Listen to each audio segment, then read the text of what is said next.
Apakah sudah terlihat ini, teman-teman? Belum, Bapak.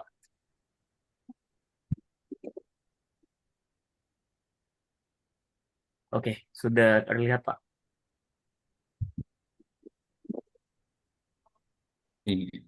Bismillahirrahmanirrahim. Assalamualaikum warahmatullahi wabarakatuh. Waalaikumsalam warahmatullahi wabarakatuh. Nanti jika suara saya tidak terdengar, mohon instruksi ya, karena apa? Tidak terlihat wajah-wajah audiens semua. Bismillahirrahmanirrahim. Tabarakalladzi nazzalal furqana ala abdihi liyakuna lil alamina nadhira. Allahumma shalli wa sallim wa barik ala sayyidina wa maulana Muhammadin alladzi qalallahu fi haqqi laqad ja'akum rasulun min anfusikum azizun 'alaihi ma 'anittum harisun 'alaikum bil mu'minina raufur rahim. Yang saya hormati moderator yang sudah mengizinkan kami untuk memberikan suatu gambaran kepada teman-teman semua dan semoga selalu senantiasa seluruhnya dalam keadaan sehat walafiat dan juga apa yang menjadi pengharapan atau tujuan teman-teman dapat diijabah oleh Allah Subhanahu wa taala. Baik, sebelumnya pada kesempatan kali ini secara singkatnya kita berfokus pada rencana studi dan esai. Apalagi kalau kita pada konteks S2 dan S3 maupun S1 tetap ada rencana studi jika diwawancara. Sebelumnya, nah, ini profil singkat saya. Jadi saya ada gelar tiga itu pertama D1 di ITS Surabaya, terus kemudian pendidikan Islam di UIN Maulana Malik Ibrahim, S2-nya juga dengan linear yang masih sama, pendidikan Islam, dan juga S3 juga pendidikan Islam. Di UIN Malang adalah tidak seperti beberapa UIN yang studi Islam konsentrasi ini itu. Jadi secara spesifik adalah pendidikan agama Islam. Asal saya dari Tulungagung, Jawa Timur, dan barangkali teman-teman ada kecocokan riset bisa akses melalui barcode itu. Eh, Bisa dilihat di ID Scopus, Google Scholar maupun ORCID kita. Oke, baik. Eh, Begini teman-teman, kita awali pada konteks esai. Ini suatu gambaran bahwa di sini esai bukan sekedar formulir administratif ya. Ia ruang di mana karakter Anda, empati, ketangguhan, ketajaman intelektual Anda itu dicetak di atas kertas. Maka teman-teman di sini fokusnya dalam konteks apa pendidikan maupun keislaman ya, itu harus peka terhadap isu-isu yang sedang hangat, baik itu isu sosial, isu lingkungan, bahkan hingga sampai isu politik, sesuai kajian skop panjenengan semua. Jadi makanya kenapa saya sampaikan harus ada empati, ketangguhan, dan intelektual di sini. Di mana yang pertama, Anda itu harus bisa menemukan masalah. Di esai itu masalah bisa Anda temukan. Apa masalah yang menjadi fokus? Kenapa beasiswa unggulan itu wajib menerima teman-teman? Kenapa beasiswa unggulan harus membiayai teman-teman karena penting kajian keilmuan teman-teman semua atau karena pentingnya riset yang mau Anda bangun atau karena Anda hadir sebagai solusi. Yaitu temukan permasalahan terlebih dahulu. Kalau kita dalam konteks penelitian mungkin teman-teman eh, pernah dengar dasain, dasolen. Jadi kondisi realita di lapangan itu seperti apa dan kondisi idealnya itu seharusnya seperti apa. Itu adalah kunci pertama di esai. Nah, ketangguhan di sini. Saya menerjemahkannya adalah rekam jejak dalam menghadapi menyelesaikan tantangan. Teman-teman, ketika mengkaji sesuatu permasalahan, carilah celah, tapi juga beberapa permasalahan sebelumnya yang mengarah ke situ sudah pernah Anda selesaikan. Artinya apa? Ketika panjenengan di sini berfokus pada konteks kajian keislaman, nah misalnya Anda fokus pada konteks fikih kebangsaan, pasti sebelumnya Anda memiliki karya-karya terkait itu. Nah, rekam jejak itu bisa mengantarkan kenapa Anda layak untuk bisa apa namanya memberikan solusi yang bagus atau hanya Anda yang bisa melakukannya. Dan ini penting. Jadi nanti di empati atau kepedulian sosial itu eh, panjenengan pancing menggunakan isu sosial misalnya. Terus setelah itu isu-isu sosial yang sebelumnya sudah Anda sampaikan juga di situ sebagai, wah, sebenarnya ini saya layak memang mengkaji ini. Nah, terus dari ketangguhan rekam jejak itu berimplikasi pada intelektualitas atau argumen yang Anda bangun di sini. Dari keresahan masalah sosial itu, Anda mau menawarkan yang seperti apa?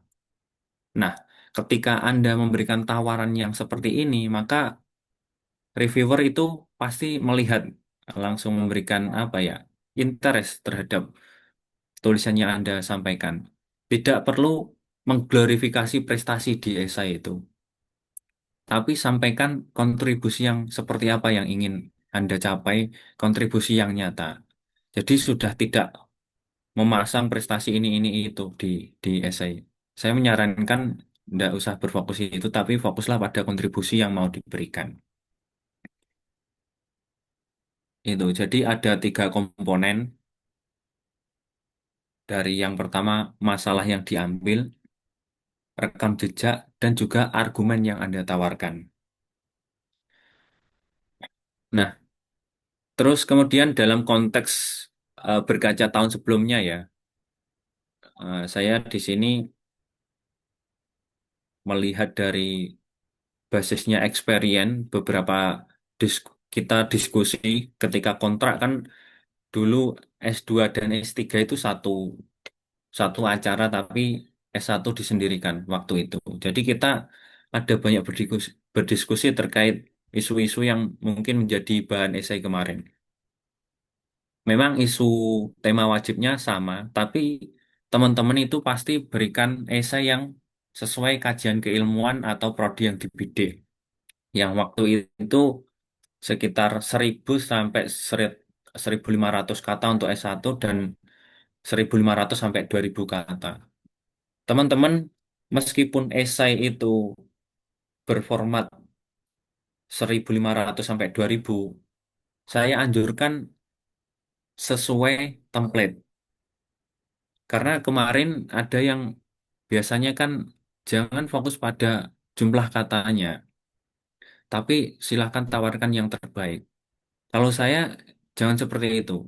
Saran saya, teman-teman harus ikuti guideline yang sudah diberikan oleh penyedia beasiswa ini. Kalau memang 2000 maksimalnya, jangan sampai melebihi itu.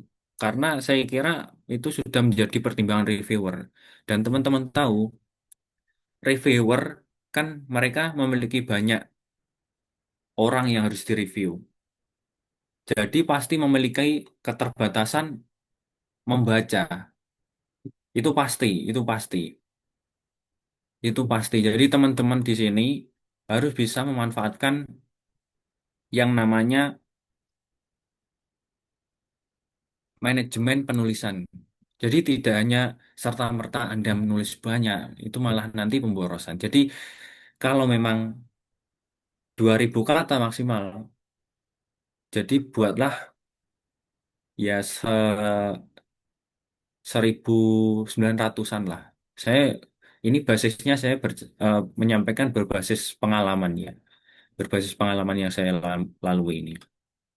Jadi tidak tidak usah banyak, tapi spesifik, detail, dan tidak terlalu banyak kata-kata yang bersifatnya pemborosan kata, mengulangi hal-hal yang sama.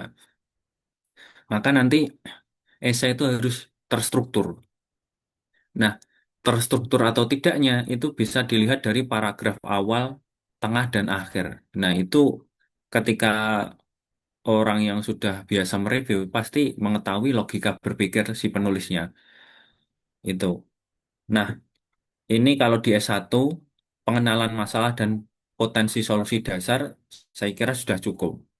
Nah, kalau dalam konteks S2 dan S3 saya sarankan dari masalah itu di awal sampaikan itu diberikan sebuah analisis. Tah terserah teman-teman pakai metode yang seperti apa. Terus kemudian apakah masalah itu sudah banyak yang eh, di apa ya istilahnya diteliti orang atau menjadi perhatian orang banyak. Nah, itu tawaran yang seperti Anda apa seperti apa yang ingin Anda sampaikan perbedaan dengan orang-orang banyak itu seperti apa jika memang itu menjadi fokus kajian strategis yang secara masif dan di akhir berikan sebuah dampak strategis yang sustainable. Ini saya bicaranya terkait konteks sekolah pasca sarjana ya karena pasti sangat memiliki perbedaan reviewer di tingkat S1, S2, dan S3. Jadi teman-teman ini harus bisa pahami dari pola strukturnya terlebih dahulu. Ini saya kira PPT hanya membantu sedikit penjelasan agar lebih terarah. Nah, selain esai yang teman-teman sampaikan, saya menceritakan seharusnya esai dan topik penelitian teman-teman di sini harus beririsan. Itu jauh lebih baik. Akan jauh lebih mendukung jika topik ini beririsan. Kalaupun memang belum, sebenarnya juga tidak masalah. Tapi saya menyarankan ada suatu irisan di esai yang Anda sampaikan dan juga rencana studi maupun penelitian tesis. Karena kan memang kalau esai itu terbatas pada tema yang diberikan oleh eh, penyedia beasiswa. Misalnya di tahun ini fokus pada program STEM dan share sebagai pendukung itu. Nah, teman-teman bisa mencari irisan di situ. Nah, saya kira kalau terkait ini juga masih relevan dengan esai ya. Teman-teman harus pahami pedoman nanti. Mestinya nanti ada muncul pedoman beasiswa di bulan-bulan ini. Jadi kalau waktu itu pembukaan ini secara sekilas meskipun tema kita esai, saya kira ini juga perlu disampaikan. Jadi eh, di minggu kedua dan keempat Juli 2025 dulu tahun lalu pembukaan pendaftaran itu terpusat. Nah, esai itu harus ada sebelum Anda menyiapkan yang lain saya kira. Agar Anda itu bisa memberikan kontribusi dan juga waktu lebih untuk bisa berpikir. Jadi setelah membuat itu baru lengkapi administrasi yang lain. Kalau saya seperti itu.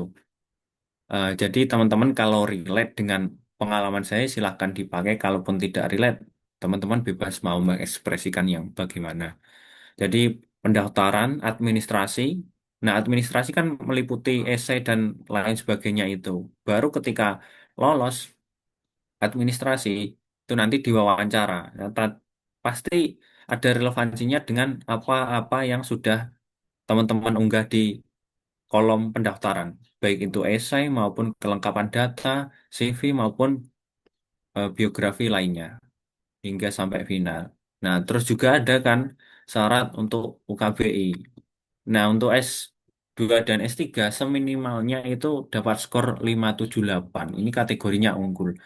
Teman-teman, saya sarankan ini benar-benar di, dicermati UKBI. Terkadang kita itu terlena sudah memiliki TOEFL misalnya itu 500 atau bahkan 600 TOEFL juga tapi UKB-nya jeblok saya kira eh, harus diperbaiki. Jadi teman-teman masih ada waktu maksimalkan untuk ini. Nah, ini. Terus eh, saya ini membahasakan anatomi esai, ya. Saya kemarin mencari esai saya belum ketemu karena apa namanya? Berganti perangkat saya dan saya cari belum nemu. Karena waktu itu teman-teman esainya itu langsung ditulis di web ya.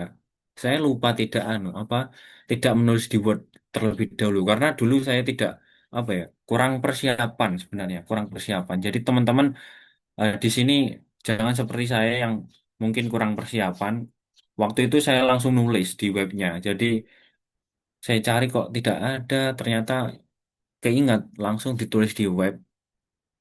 Nah, alangkah baiknya teman-teman tulis dulu di Word, nanti di web itu tinggal nyalin. Seharusnya seperti itu. Nah, ini basisnya experience learning ya, saya kira bisa diambil lah ini hikmah yang tidak tidak seharusnya terjadi waktu itu. Nah, kembali kepada konteks ini, anatomi esai. Saya menyingkatnya MASD ini. Jadi masalah yang teman-teman mau gali tadi yang relevan dan spesifik. Jadi cari masalah yang sebenarnya itu sering terjadi, sering menjadi kajian bersama. Tapi kok tetap belum tuntas masalah itu? Apakah problem-problem saat ini, tawaran yang sudah diberikan para pakar ini belum belum belum bisa mengakomodir. Makanya teman-teman harus mencari celah di situ. Cari masalah yang sering terjadi, namun belum tuntas dan sangat relevan dengan program studi teman-teman. Karena kepakaran teman-teman itu dilihat dari uh, Anda itu menempuh program studi apa. Apalagi di konteks S3 ya, itu biasanya kurang dilihat dia dari latar belakang S1 itu seperti apa. Paling tidak S2, S3-nya itu apa. Terakhir. Jadi kepakarannya dilihat di situ. Kemudian ketika masalah sudah diketahui, teman-teman harus bisa apa namanya memberikan analisa, memberikan analisa faktor-faktornya itu secara komprehensif, secara kritis, secara detail. Jelaskan mengapa hal tersebut terjadi. Penyebabnya itu apa? Nah, ketika teman-teman itu mengangkat suatu masalah dan mengerti sebabnya, artinya 60% sudah Anda kuasai masalah yang Anda angkat ini. Tapi ketika Anda memberikan suatu masalah, ingin memberikan solusi tapi tidak tahu penyebabnya, ya ini logika berpikirnya kurang sempurna. Masih perlu dibenahi suatu paradigma berpikirnya. Jadi itu jelaskan mengapa masalah ini kok penting. Jelaskan masalah ini penyebab utamanya apa. Jelaskan masalah ini berakar dari kesalahan yang seperti apa. Itu teman-teman harus gali itu. Nah, kemudian sampaikan solusinya. Argumen yang Anda bangun itu seperti apa? Tawaran Anda itu seperti apa? Ini terlepas dari mau kajian keislaman di Rosat Islamiyah, bahasa Arab, usul fikih, usuluddin, dan lain sebagainya di kajian keilmuan manapun. Ini adalah komponen utama bagi saya. Ini adalah alat metodologinya. Mau apapun kajian keilmuannya harus diawali oleh metodologi keilmuan yang jelas. Jadi ini saya arahkan teman-teman di sini harus memiliki logika berpikir yang runtut terlebih dahulu. Ketika runtut, reviewer itu akan mudah membaca ketika sudah Anda berikan shocking statement atau argumen yang menjadi hook, reviewer tertarik masalah yang Anda angkat, maka langsung lihat analisa yang ingin Anda gali seperti apa, solusi yang Anda tawarkan seperti apa, bahkan sampai implikasinya, dampak skala kemanfaatan. Nah, di sini proyeksi manfaat dan eh, luas itu apa? Proyeksi manfaat luas bagi masyarakat itu jika solusi tersebut bisa diterapkan untuk menguatkan pentingnya dari esai. Sebenarnya yang lebih penting dari sebuah esai itu adalah pertama masalah yang Anda angkat, yang kedua logika berpikirnya. Tapi saya yakin teman-teman ketika sudah biasa menulis artikel ilmiah, menulis skripsi tesis yang maksimal, pasti logika berpikirnya sudah terarah. Nah, dari setebal penelitian itu, Anda harus bisa menyajikan dalam maksimal 2000 kata bagaimana sebenarnya pola pikiran yang ingin saya gapai itu di sini. Teman-teman, makanya saya jangan terlalu boros kata. Reviewer itu tidak lebih dari 3 menit membaca esai teman-teman semua. Pasti itu. Makanya gunakan kalimat yang sudah jelas, logas, dan komprehensif. Artinya tidak muter-muter alurnya campuran begitu. Jadi 4 komponen ini adalah komponen kunci bagi saya. Jadi kenapa saya tidak menulis esai terlebih dahulu waktu itu ya. Jadi dadakan langsung nulis di web itu. Ya karena apapun masalah yang saya pikirkan waktu itu, selagi saya analisis berbasis masalah, berbasis analisis, berbasis solusi, dan berbasis implikasi atau dampak, pasti itu akan menarik. Nah, ini adalah peran khusus atau peran yang apa ya, hanya bisa apa namanya,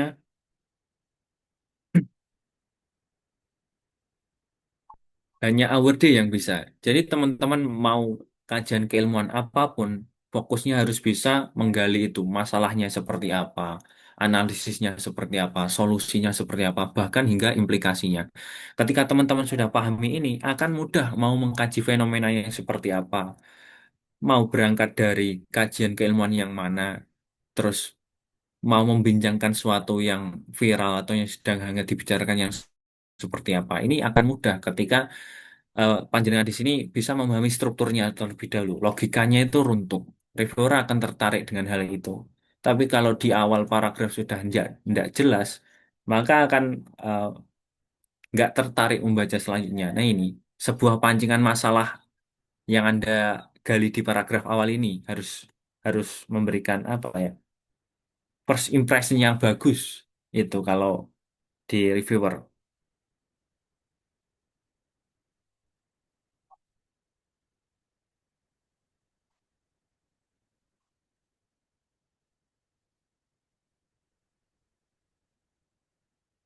Apakah ini share screen saya macet ya? Enggak. Teman-teman masih mengikuti saya toh ini? Masih Masih Pak, Pak, masih. masih Oh Pak. iya, Pasti Bapak. Kak, saya kira mati karena apa? Ketika share screen saya tidak melihat teman-teman ini. Oke. Nah, ini gambaran ya. Ini suatu gambaran di tema 2025 yang saya angkat. Jadi ini tema gambaran yang saya angkat. Masalahnya itu kan atau kalau dalam bahasa penelitian konteks penelitian. Konteks penelitian. Kalau dalam hal ini konteks digital. Misalnya ini yang sering dikaji teman-teman dari pendidikan, degradasi moral, cyberbullying, isolasi sosial akibat adiksi atau apa ya, suatu intervensi ya gawe generasi muda. Ini dianalisis, dianalisis akar kenapa bisa terjadi disrupsi ini. Kenapa bisa terjadi disrupsi ini? Nah, teman-teman harus bisa apa namanya pahami bersama. Ketika masalahnya sudah jelas, maka analisis. Nah, ini hipotesa saya itu adalah algoritma media sosial itu memicu polarisasi kurangnya literasi digital berbasis nilai kemanusiaan. Ini kalau kita berangkat dari masalah itu ya. Nah, ini suatu contoh dari esai yang saya tulis dulu. Ya, ini seperti bedah esai sebenarnya. Jadi masalahnya itu, ini kalau mau menulis, teman-teman semua tulis seperti ini dulu. Jadi ketika panjenengan itu bisa mengkonstruksi empat komponen ini, nantinya akan mudah membangun paragraf-paragraf kalimat yang menjadi preposisi antar paragraf, menjadi penjelas. Nah, ketika Anda sudah memiliki rangkaian ini, akan mudah nanti. Nah, ini tips dari saya. Tips dari saya seperti itu.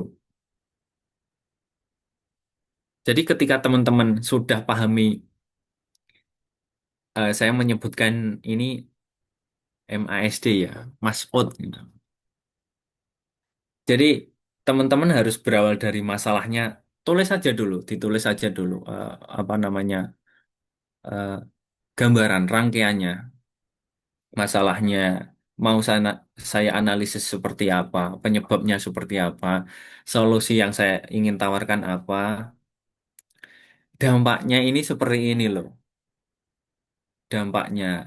Kalau kita punya hipotesis kan kita buktikan. Kalau dalam kuantitatif kita analisa baik regresi, analisis varian, dan lain sebagainya. Jadi yang kita kejar itu hipotesis yang kita bangun.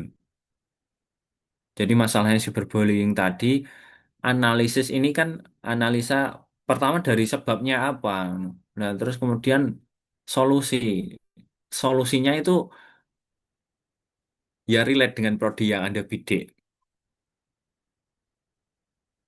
Kalau prodi Anda misalnya bahasa Arab, maka sampaikan terkait misalnya model pembelajaran bahasa Arab yang seperti apa. Terus kalau misal dari Usluddin, mungkin ada cara-cara yang basisnya local wisdom atau kearifan spiritual yang bisa apa memunculkan kembali fitrah dari manusia itu sendiri. Atau misalnya di pendidikan agama Islam, ternyata masalah itu bisa diubah melalui desain kurikulum yang eh, kompatibel era saat ini dengan mengedepankan model pembelajaran AI misalnya dengan pendekatan pedagogis yang baru. Nah, itu solusi Anda. Solusi itu ya apa yang Anda tawarkan itu. Maka ketika Anda memberikan solusi, dampaknya sudah terlihat. Nanti akan seperti ini, seperti ini, seperti ini. Nah, di sini Anda harus bisa menceritakan. Ketika empat komponen ini sudah Anda temukan, itu akan mudah ketika menceritakan. Toh misalnya Anda buat esai itu dari 2000 kata misalnya. Empat komponen ini harus sudah ada. Nah, nanti ketika Anda sudah taruh empat komponen ini dalam Word misalnya, Anda tinggal mengembangkan tiap paragraf. Nah, empat ini adalah pokok utama dari paragraf itu. Jadi asumsikan ini adalah empat paragraf. Anda hanya tinggal mengeksplain beberapa kalimat untuk menghubungkan ketika masalah ini diangkat, maka analisanya seperti apa, terus solusinya seperti apa, dan dampaknya seperti apa. Ketika dampak sudah terakhir, maka akan jelas kontribusi yang Anda berikan ini nanti yang seperti apa. Jadi, saya membahasakan empat komponen ini harus Anda pahami teman-teman semua. Tapi mungkin kalau di sini teman-teman sudah biasa melaksanakan riset, itu sangat mudah sekali. Sangat mudah sekali. Sudahlah, ini taruh ditulis terlebih dahulu, kalimat penyambung maupun preposisi itu sembari ditulis bersama. Dan pesan saya, teman-teman kalau menulis esai jangan memprompt tim melalui AI. Jadi saya haramkan. kalau teman-teman ingin apa namanya, ingin bisa tembus ya. Karena teman-teman semua, reviewer itu sangat tidak perlu AI checker. Ketika kalimat itu munculnya modelnya begini, AI itu ada sebuah kecenderungan kalimat, teman-teman. Ketika Anda prompt terus langsung masukkan, wah, ketika ada AI, reviewer langsung tahu. Apalagi saya tadi sebut sebagai editor jurnal ya. Se- Kita sebagai editor pasti merangkap sebagai reviewer. Ketika ada paper yang masuk, bahasanya kok runtutnya seperti kecenderungan pembuatan AI, hasil prompter maupun ChatGPT, DeepSeek, dan lain sebagainya, itu pasti langsung ke decline. Artinya Anda di sini tidak memiliki apa ya, kurang memiliki giroh yang beneran. Sampai membuat saja seperti ini, ketergantungan pada AI itu. Lah, kenapa saya sebut itu? Eh, Teman-teman hindarilah. Saya menyarankan teman-teman carilah 4 komponen ini, nanti dikembangkan. Kalau mau cari inspirasi di AI silahkan. Tapi saya sarankan kebahasaan itu jangan Anda salin dari AI. Itu sangat sangat nanti apa? Berimplikasi pada penilaiannya.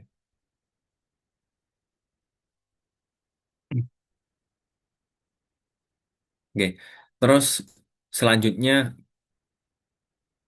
kalau konteks ini ya, ini kan basisnya apa namanya, esai berbasis pendidikan Islam, keislaman, studi Islam di Rosat Islamiyah lah, karena itu prodi yang saya jalani saat ini.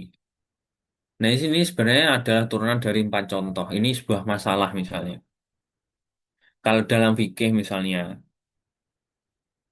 etika digital fikih informasi.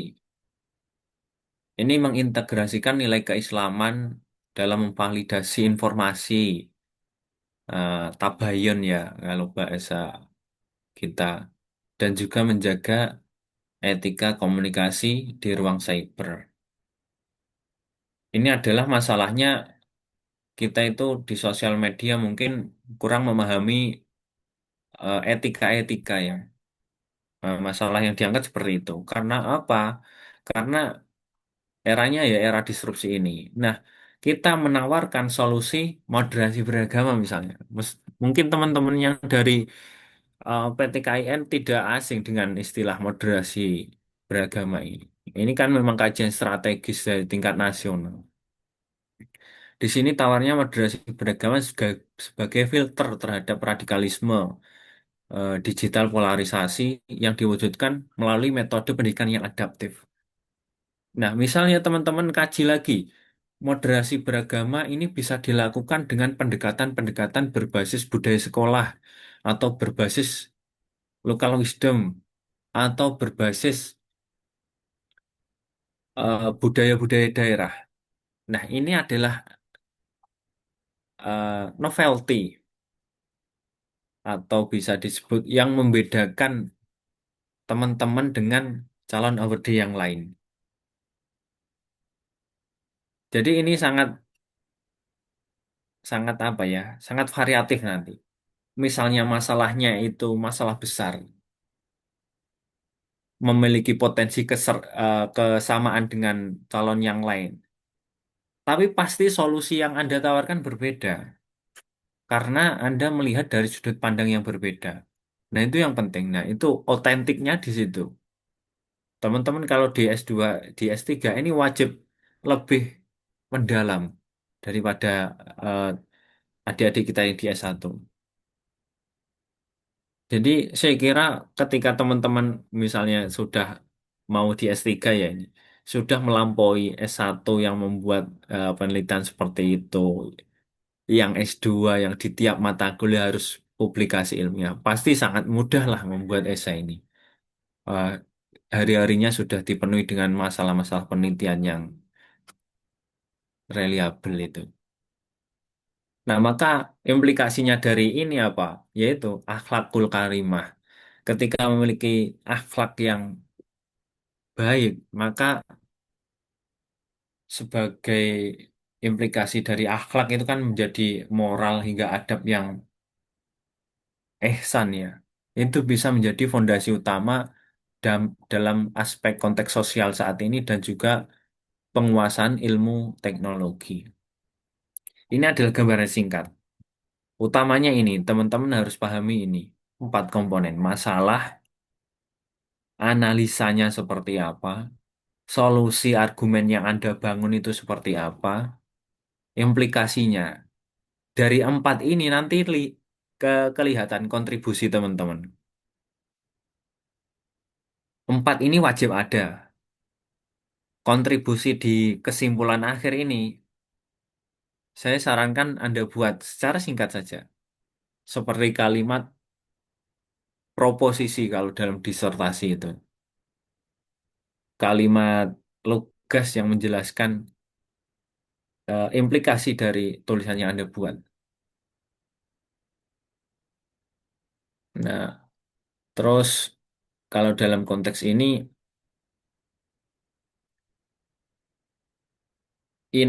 tidak akan dilihat teman-teman ketika teman-teman itu mengangkat esai yang jelek. Artinya apa? Ketika ini akan dilakukan oleh reviewer ketika reviewer sudah tertarik dengan esai teman-teman.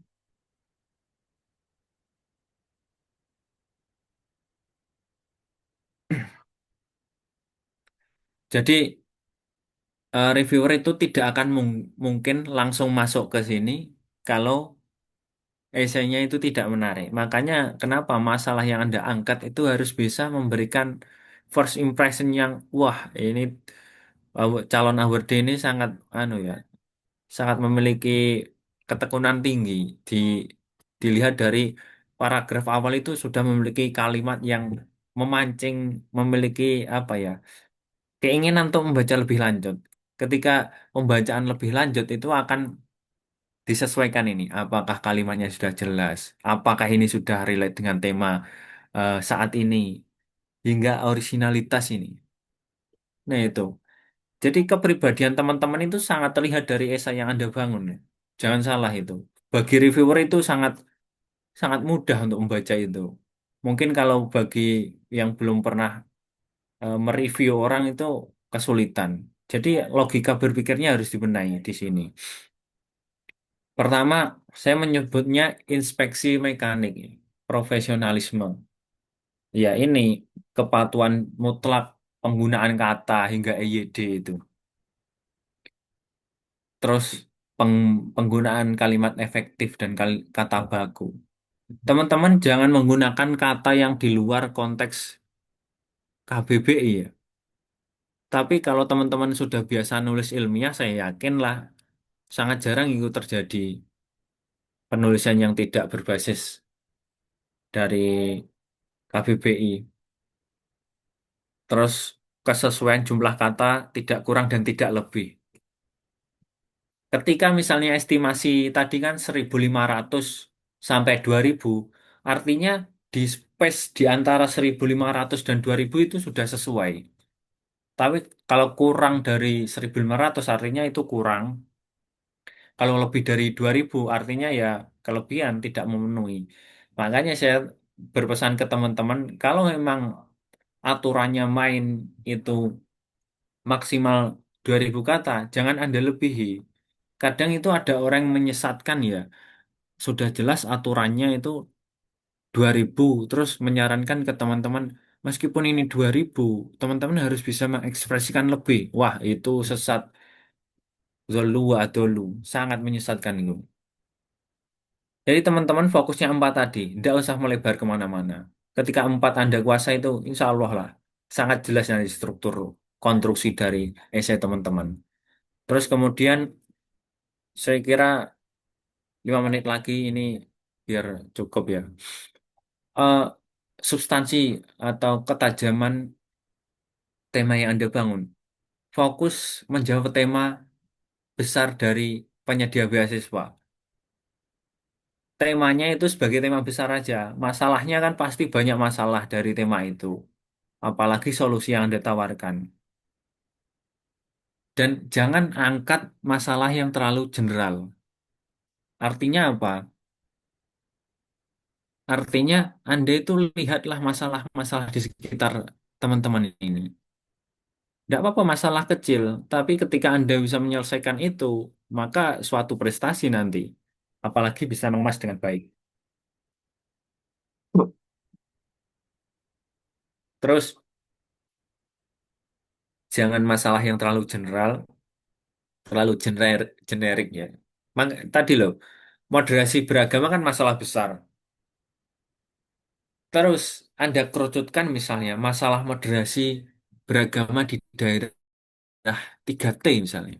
Apalagi Anda termasuk calon anggota di daerah itu. Maka ketika Anda bisa berpikir seperti itu, "Oh, masalah di daerah saya seperti ini, maka ditawarkan eh, argumen yang solusi seperti ini dan penyedia beasiswa itu akan, wah, ini memang layak, harus kita biayai orang yang seperti ini." Nah, itu kan memberikan interest tinggi kepada reviewer. Nah, itu pasti melalui critical thinking, bukan sekedar suatu yang asumtif ya. Ketika Gimana caranya?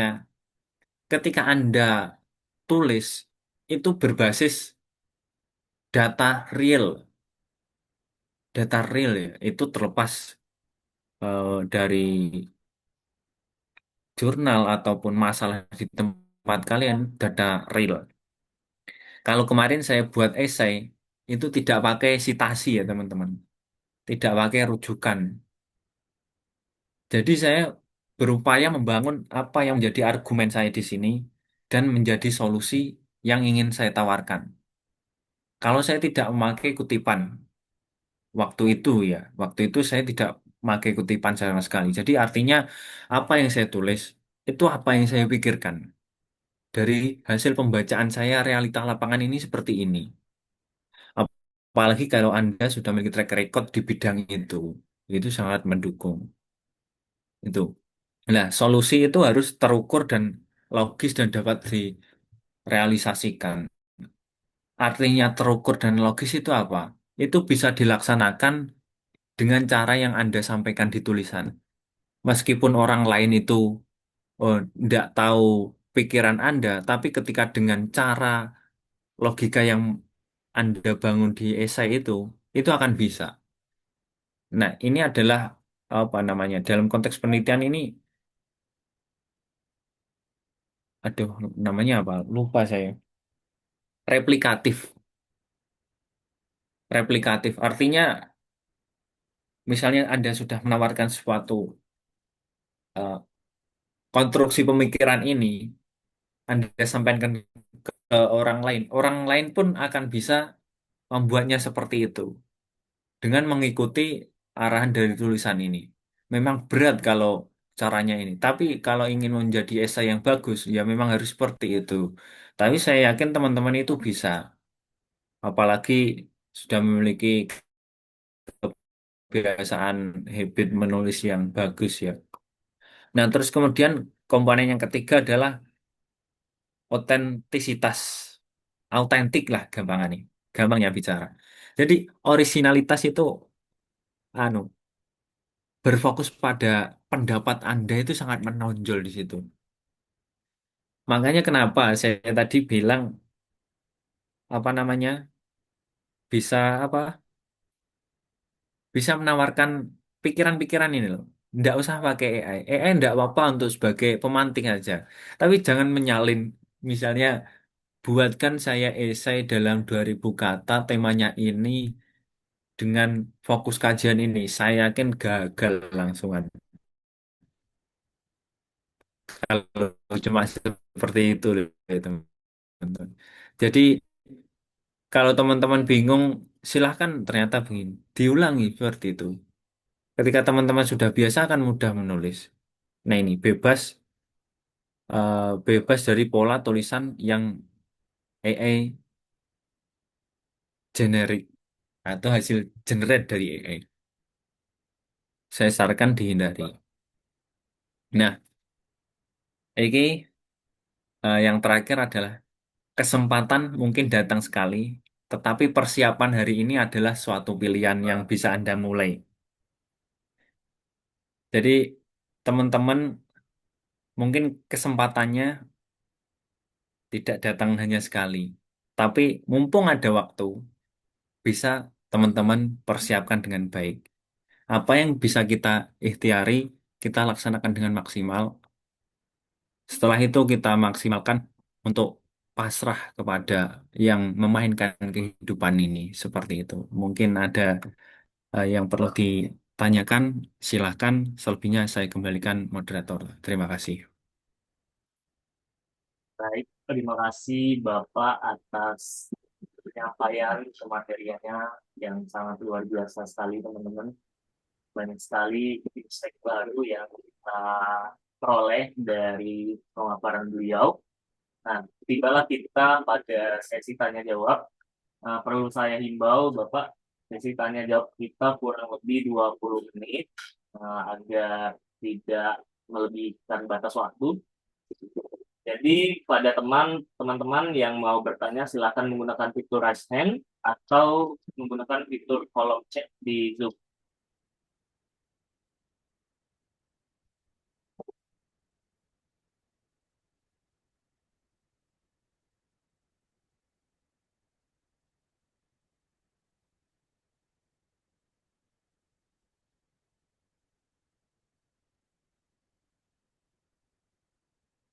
Oke, mungkin itu ada Mas Tolik Firmansyah.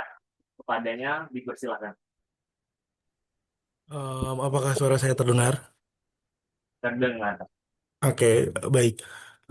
Terima kasih kepada Forum Awardee Base Unggulan yang telah menyelenggarakan kegiatan dan juga saya ingin mengucapkan terima kasih atas ilmu pengetahuan yang diberikan dan bimbingannya kepada Bapak Balya Ziaul Haq Ahmadin dan saya sangat senang sekali bisa hadir pada forum siang hari ini.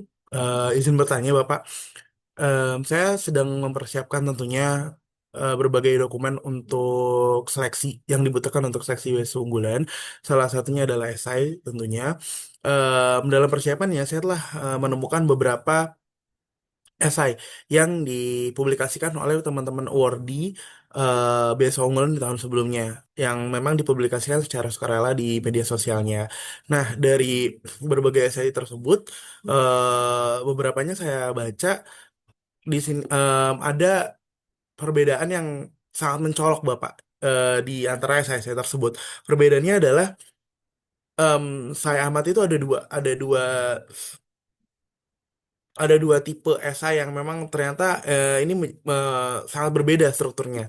Yang pertama adalah esai yang memang full membahas tema yang ditentukan oleh beasiswa unggulan.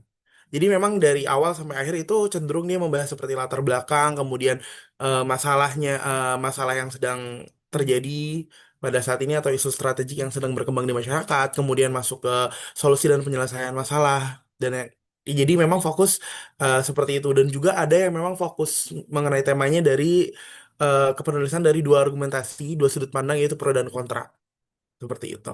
Nah, kemudian ada satu lagi template esai yang juga dipublikasikan oleh beberapa awardee di mana esainya tersebut hanya sedikit sekali menyinggung mengenai tema yang ditentukan oleh beasiswa unggulan, dia lebih banyak bercerita tentang dirinya, tentang perjalanan dirinya dari mungkin dari SMA kemudian ke S1 atau sampai ke S2 gitu. Dan itu setelah saya lihat em, tidak banyak membahas mengenai tema yang diberikan gitu loh. Sementara di template esai yang pertama itu mereka sangat sedikit membahas tentang dirinya tapi lebih banyak membahas tentang problematika atau permasalahan yang ditentukan oleh BU. Nah, di sini tuh saya jujur bingung harus Seperti apa komposisi esai yang ideal sebenarnya? Apakah harus berfokus kepada tema yang diberikan tanpa menceritakan tentang diri sendiri dan kemampuan dan yang lain-lain, atau berfokus pada diri sendiri dan hanya menyinggung sedikit mengenai permasalahan yang ditentukan? Jadi itu saja.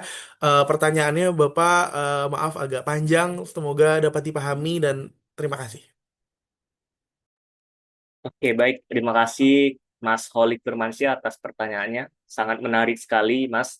Karena emang pada dasarnya esai itu memiliki banyak tipe ya. Mungkin kepada Bapak Balia, apakah kita tampung dulu atau langsung dijawab, Bapak?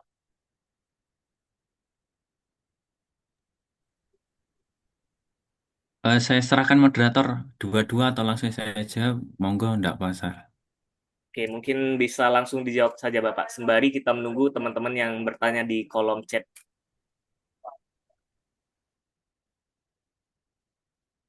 Oke, saya jawab langsung ya. Mas Holik Firmansyah ini eh, mau ke jenjang mana, Mas?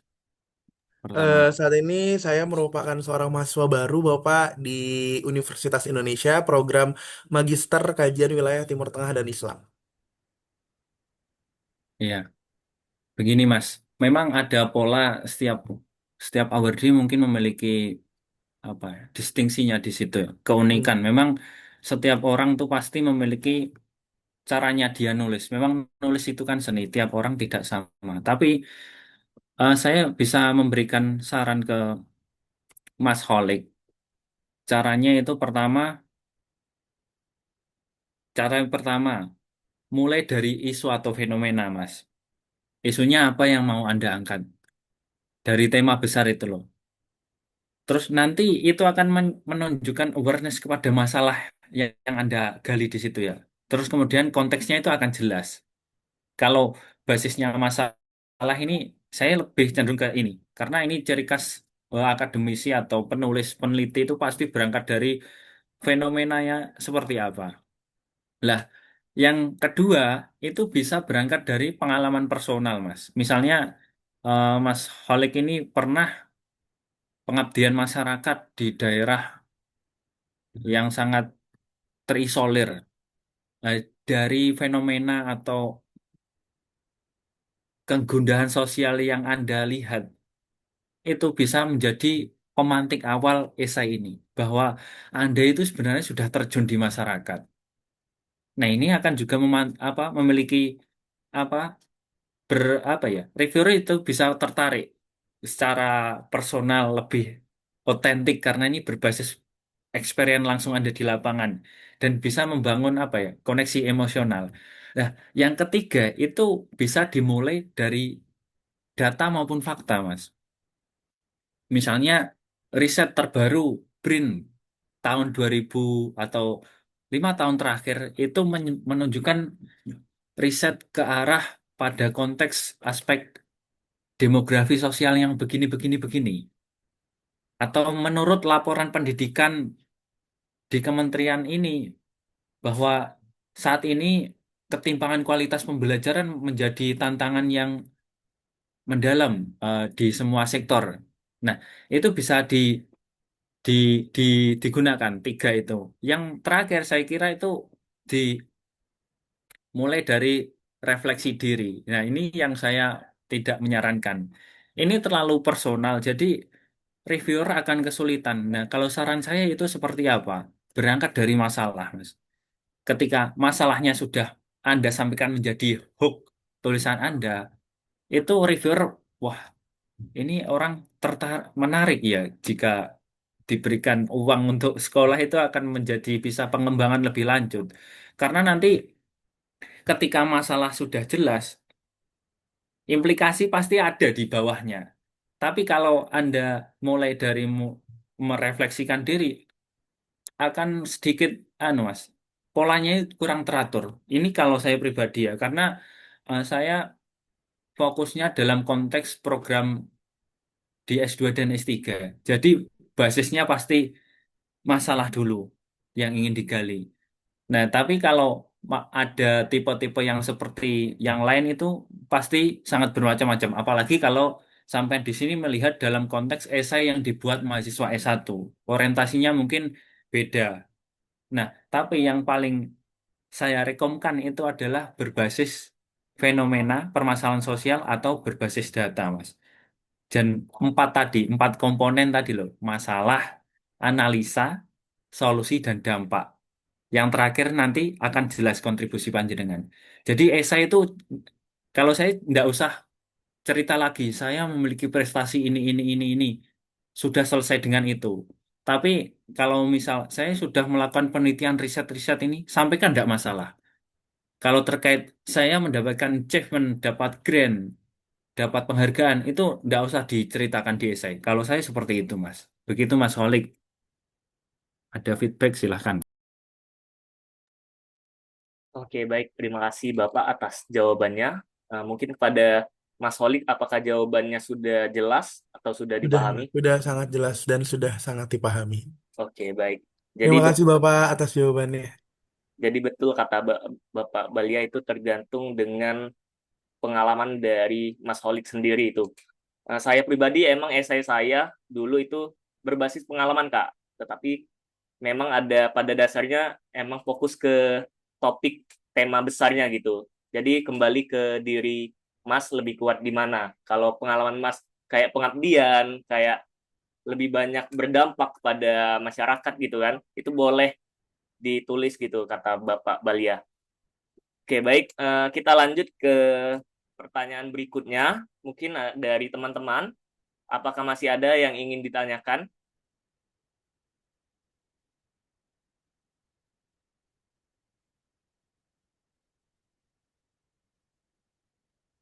Dipersilakan teman-teman untuk menggunakan fitur raise hand atau kolom chat. Oke, ini dari Kak Masasun. Ada sedikit pertanyaan, Bapak. Kak, nanti boleh membimbing esai sewaktu-waktu nggak, Bapak? Oh, oh, bagi teman-teman yang ingin misalnya saya bantu mereview, enggak apa-apa nanti coba DM Instagram saya seperti nama terang saya. Nanti saya bantu membaca ya, saya bantu membaca. Tidak perlu mengomentari, saya bantu membaca. Saya kira cukup mengarahkan ke teman-teman. Sudah ada yang teman-teman yang lain seperti itu. Namun saya memang tidak seperti yang lain membuka mentoring-mentoring karena kurang cukup waktu ya, karena di S3 dan mengajar itu sangat membutuhkan banyak waktu. Begitu, teman-teman. Saya sangat terbuka dan sangat senang hati jika teman-teman mau menyampaikan keinginannya di media sosial saya bisa. Begitu. Oke, baik Bapak. Jadi teman-teman semua, berarti Bapak Balia ini sangat terbuka untuk mereview atau melihat esai kalian, membimbing esai kalian. Jadi kalau kalian bingung, mungkin bisa menghubungi Bapak Balia. Nah, ini Bapak ada yang raise hand, itu Mas Fatah. Kami persilakan Mas untuk bertanya. Baik, terima kasih kepada moderator telah memberikan saya kesempatan. Perkenalkan sebelumnya Bapak, saya Farhas Sururi dan senang berada di satu forum dengan Bapak Balia yang sebenarnya kita satu alma mater Pak ya. Saya alumni UIN Malang juga dan saat ini sedang menempuh S2 ongoing di Sunan Kalijaga Bapak. Nah, pertanyaan saya terkait esai. Jadi satu pandangan yang saya dapat dari penjelasan Pak Balia adalah sepertinya tulisan ya esai versi Pak Balia itu sangat berbasis riset ya. Artinya semuanya itu merujuk kepada penelitian seperti itu. Nah, bagi mahasiswa S2 seperti saya yang tentu saja belum ada pengalaman karir dan sebagainya, bagaimana kami menjelaskan tentang kontribusi itu? Apakah kontribusi yang akan kami tunjukkan, akan kami tampilkan itu hanya sebatas kontribusi riset, ataupun kontribusinya itu bisa berbasis peran. Misal anggap saya ingin menjadi seorang dosen di sini gitu. Apakah bisa seperti itu atau memang paling tidak harus ada penelitian yang harus kami lakukan seperti itu, Bapak. Terima kasih. Oke, baik. Terima kasih Mas Patas atas Fahas ya, maaf, atas pertanyaannya. Eh, Mungkin pada Bapak Balia bisa langsung dijawab, Bapak. Nggih. Eh, baik, Mas Fatah ya, salam kenal ya kalau satu alma mater. Oke, terkait riset atau esai berbasis riset ya, itu memang iya, saya kecenderungan pada konteks penelitian, Mas. Karena kenapa ya? Karena ini tadi yang saya sampaikan berbasis pengalaman membuat esai kami. Nah, terus kalau dari S1 untuk ke S2 bagaimana? Apakah kontribusi yang seperti apa? Saya kira kontribusi ada dibagi tiga kan. Kalau dalam konteks penelitian, high, middle maupun low. Mas Fata bisa fokus pada kebaruan yang mau Anda tawarkan. Kontribusi memang tidak masalah seperti peran. Tidak usah ini apa namanya Anda berekspektasi besar saya akan memberikan perubahan yang sangat masif. Tidak usah.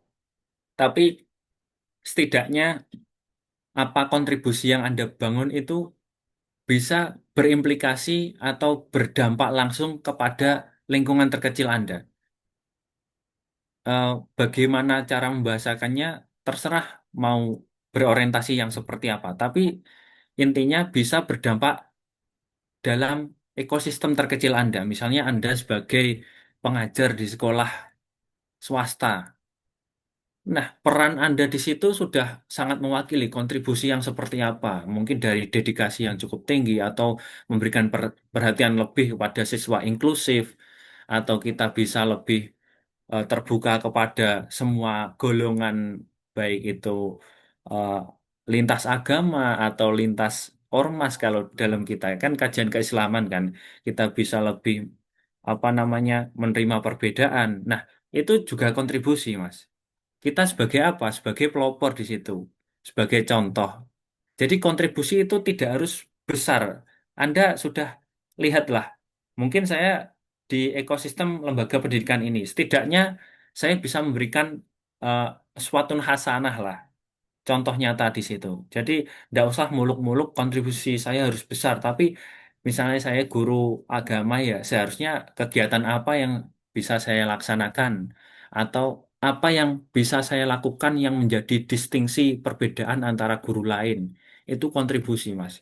Jadi kita membacanya dari skop terkecil seperti itu. Jadi lebih fokus pada fenomena dan juga kontribusi itu fokus nyata Anda lakukan. Nggak usah muluk-muluk ini akan berimplikasi kepada seluruh model pendidikan dan pengajaran di Indonesia. Itu terlalu anu apa namanya halu.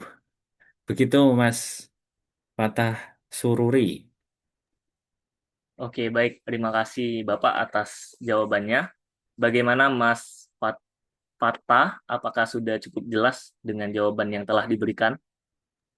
Baik-baik, terima kasih Pak dan moderator. Ya, sudah sangat jelas dan ya bisa kami pahami. Terima kasih. Ya, baik. Jadi kesimpulannya Mas Fatah ya, kontribusi itu tidak bisa dihitung ya Bapak ya. Entah itu yang kecil atau yang besar. Bahkan dengan kita kayak membantu teman atau mengikuti gotong royong itu sudah termasuk kontribusi. Jadi jangan muluk-muluk saya ingin mau apa ya? Apa ya? Membanggakan negara Indonesia itu kan. Itu kayak terlalu tidak realistis gitu. Jadi pada dasarnya kontribusi itu tidak bisa dihitung gitu. Baik, selanjutnya ada dari Mas Wildan nih, Bapak. Boleh Mas Wildan dipersilakan untuk bertanya. Baik, tes tes. Jelas suara saya? Baik, sebelumnya terima kasih kepada MC yang telah memberikan saya untuk bertanya terkait pada pematerian kali ini. Pertanyaan saya itu masih ada hubungannya dengan Mas Fatah Sururi terkait tadi kontribusi. Tentunya dalam esai tadi kan yang sudah dijelaskan oleh Bapak Balia itu kita berangkat dari mengawali dengan sebuah permasalahan. Dalam sebuah permasalahan tentunya kita harus memberikan solusi. Nah, saya dengan jurusan IPAI, PAI, Pendidikan Agama Islam. Nah, tetapi solusi yang saya berikan ini misal bukan dengan sejalan prodi PAI ini sendiri. Nah, pertanyaannya, apakah kita lebih baik mengusulkan solusi yang linear dengan jurusan kita atau nggak apa-apa gitu, lebih bagus walaupun itu tidak sejalan dengan jurusan kita, tapi kita tetap mampu gitu melaksanakan solusi yang akan diusulkan itu. Baik, seperti itu. Terima Oke, kasih. baik. Terima kasih Mas Wildan atas pertanyaannya. Boleh kepada Bapak Balia dipersilakan untuk menjawab. Oh, jawabannya bisa boleh, Mas. Bisa dan boleh. Artinya saat ini distingsi dalam konteks keilmuan di perguruan tinggi itu kan sudah interdisipliner kan, multidisiplin juga.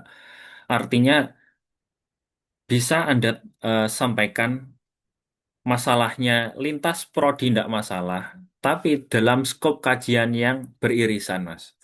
Jadi esai itu nanti berimplikasi pada Anda itu akan jauh lebih kompeten dan juga akan lebih diperhitungkan ketika studi Anda itu memiliki support untuk membangun kontribusi atau argumen yang Anda tulis di esai.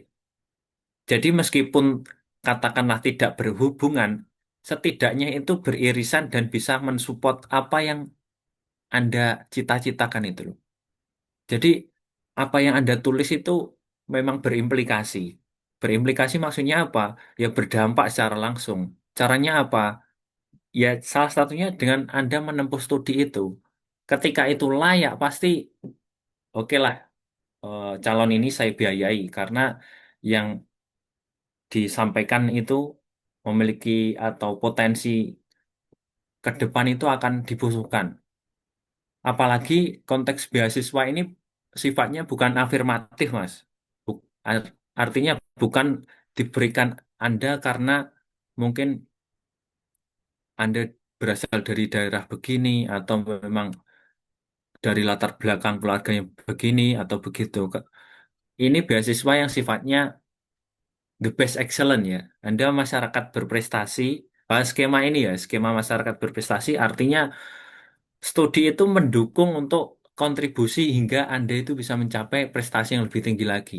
Jadi tidak masalah berbeda, tapi saya sarankan beririsan. Beririsan itu artinya apa? Masih ada ranting yang nyambung. Kita harus pahami akar keilmuan, batang keilmuan, dan juga ranting keilmuan, Mas. Itu nanti Anda temukan di situ. Ketika PAE itu masih banyak cabang-cabangnya lagi. Itu bisa menjadi apa refleksi lah, Mas. Begitu, Mas. Terima kasih. Oke, baik. Terima kasih Bapak atas jawabannya yang luar biasa. Kepada Mas Wildan tadi, apakah sudah cukup jelas dengan jawaban yang sudah diberikan? Cukup jelas. Tetapi jika Bapak sendiri, misal Bapak sebagai reviewer eh, menilai esai jika saya di PAI, terus saya mengusulkan suatu solusi yang dimana misal kayak membuat aplikasi, apakah itu meyakinkan reviewer atau justru malah meragukan? Jawabannya selagi itu aplikasi terkait pembelajaran atau pendidikan itu sangat relate, Mas. Sangat relate. Anda pendidikan agama Islam. Yang tidak relate itu ketika Anda pendidikan agama Islam tapi membahas kajian strategi militer atau teknik perkembangan industri itu sangat sangat jauh. Makanya kenapa saya tadi sebutkan Anda harus memahami akar, batang, dan ranting keilmuan. Pendidikan agama Islam itu besar, Mas. Tidak hanya terkait Al-Quran, hadis, fikih, SKI, akidah akhlak. Lebih dari itu. Jadi kalau sifatnya misal aplikasi itu juga sangat relate. Misalnya eh, pendidikan agama Islam berbasis aplikasi AI apa untuk meningkatkan motivasi atau meningkatkan pengaruh pembelajaran itu sangat relate, apalagi di kajian skop pendidikan begitu. Oke, bagaimana Mas Wildan? Apakah sudah cukup jelas? Alhamdulillah cukup jelas. Terima kasih, Kang. Oke, alhamdulillah. Nah, ini ada sedikit pertanyaan lagi, Bapak, tapi di kolom chat pribadi Zoom saya. Yang pertama itu ada dari Mbak Nur Aini, katanya, apakah boleh Bapak PPT-nya akan di-share atau tidak gitu, Pak? PPT yang sudah Bapak pematerian tadi. Bisa nanti saya share, tidak masalah. Oke, berarti bisa ya, Bapak.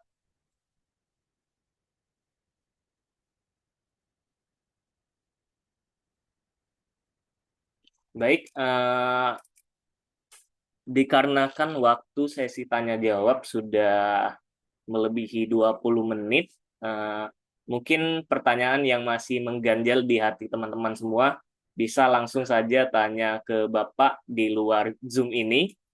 Eh, Kalau boleh tahu Bapak, apakah mereka ini ada grupnya atau gimana Bapak?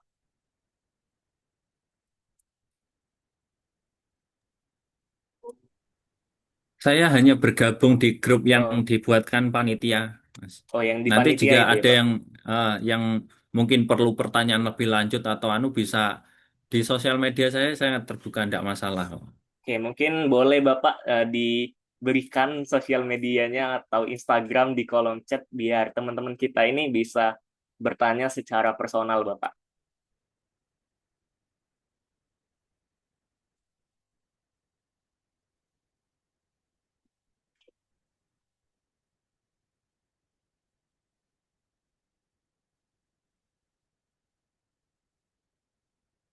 Oke. Baik, teman-teman, itu sudah di-share oleh Bapak Balia, sosial media beliau. Apabila ada pertanyaan lebih lanjut, boleh langsung menghubungi Bapak Balia saja. Oke, berakhir sudah sesi tanya jawab kita. Sebelum itu saya minta tolong pada teman-teman berikan apresiasi sebesar-besarnya pada narasumber hebat kita menggunakan tepuk tangan virtual, teman-teman. Sekali lagi terima kasih Bapak atas waktu dan kesempatannya untuk berbagi ilmu dan pengalaman terkait beasiswa unggulan, terutama dalam tips kepenulisan esai. Nah, sebelum saya mengakhiri Zoom kita pada kali ini, dimohon teman-teman kita akan melakukan sesi dokumentasi untuk mengabadikan momen kebersamaan kita dalam kegiatan menulis esai ini. Dimohon untuk on kamera yang bisa, kalau tidak bisa tidak apa-apa.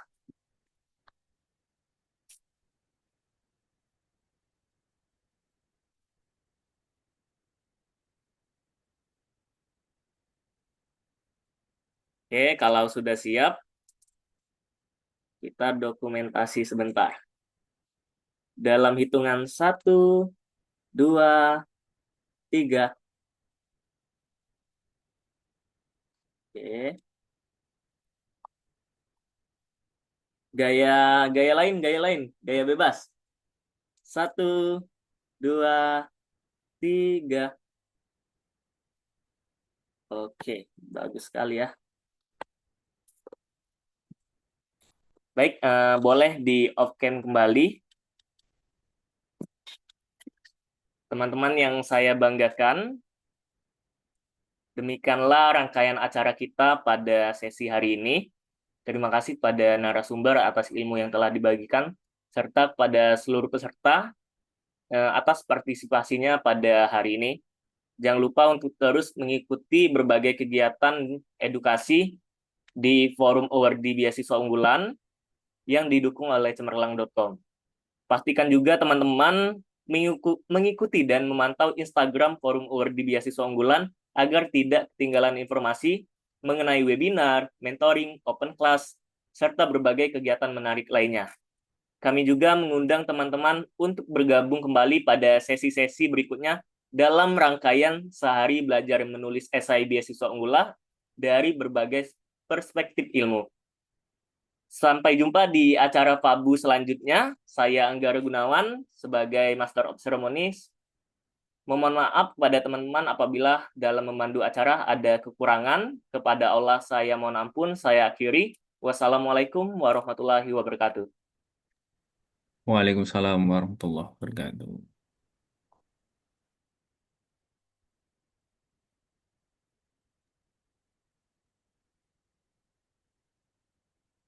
Saya izin live, Mas Moderator ya. Terima kasih. Iya Bapak, terima kasih kembali. Saya izin live juga ini Bapak.